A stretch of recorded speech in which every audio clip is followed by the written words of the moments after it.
Dr. Jack Mintz, thanks so much for sitting in our pop-up studio here at the Manning Networking Conference. No, it's my pleasure to do it. And let's talk a bit about income splitting, which you just spoke about at a session.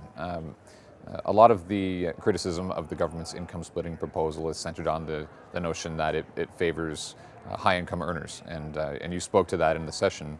And in fact, you talked about how if that were our judge for a policy's success or not, we'd actually have to take a look at a lot of other policies that also benefit high-income earners and high-income families. Can you talk a bit about that? Yeah, sure. No, I think one of the risks in tax policy discussions today is to use the lens of who benefits higher low-income people from every type of tax policy change, because many tax policy changes are done for very good reasons. For example, getting more fairness between different types of taxpayers, or because we're trying to encourage certain types of activity, like charitable contributions.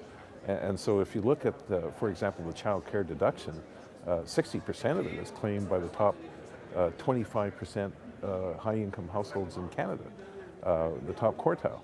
If you take charitable credits, again, much more than 70% is claimed by the top quartile, and same thing even with education and tuition fee credits.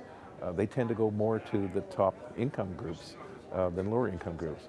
But we do these policies because we want to encourage people to get an education. We want them to contribute to charities, and it doesn't matter what your income level is. We're trying to achieve these things, and to me, income splitting is a way of addressing an unfairness in the tax system where single earner families are taxed much more heavily than a dual earner family. Right. Do you think the government's broader tax package responds to some of those concerns, nevertheless, that income splitting does benefit largely high-income earners and high-income families? Well, I think the tax package itself, really provides a lot of benefits to a lot of different families in different ways. So certainly it has a broader application than the income splitting proposal itself.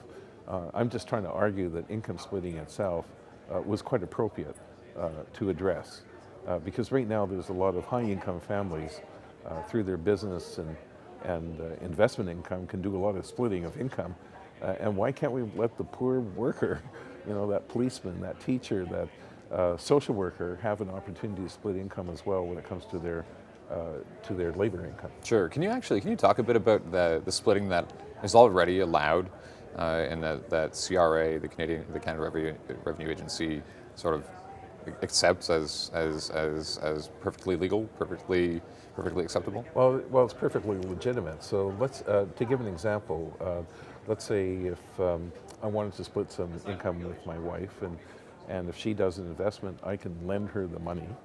There's an income attribution back to me for the loan, but it's not a difficult way of trying to split income. Also, for many people that want to organize their business affairs, you can, a spouse can be a partner in a business, and again, splitting income is not very difficult to do. It's not a matter that the CRA takes a blind eye. They're very, they administer the act quite properly, but it's the policy that's been accepted over the years because of the way that it's been developed in trying to deal with our pretty complex society. Sure. Is that widely enough known that the kinds of people who may benefit from income splitting know that those mechanisms exist and already take advantage of those? Oh yeah, no, I think a number of people have done it, and it is widely done. Sure. And how does that? I think I haven't seen any data to actually show Sure, that. sure. Do you know how that breaks down among various income earners, high, low, and somewhere in the middle, and who takes advantage of those measures more often? My suspicion, and again, no one's actually done a really careful study of this, but my suspicion is that it would be more in the middle and upper income groups. Thanks so much for joining us today. My pleasure.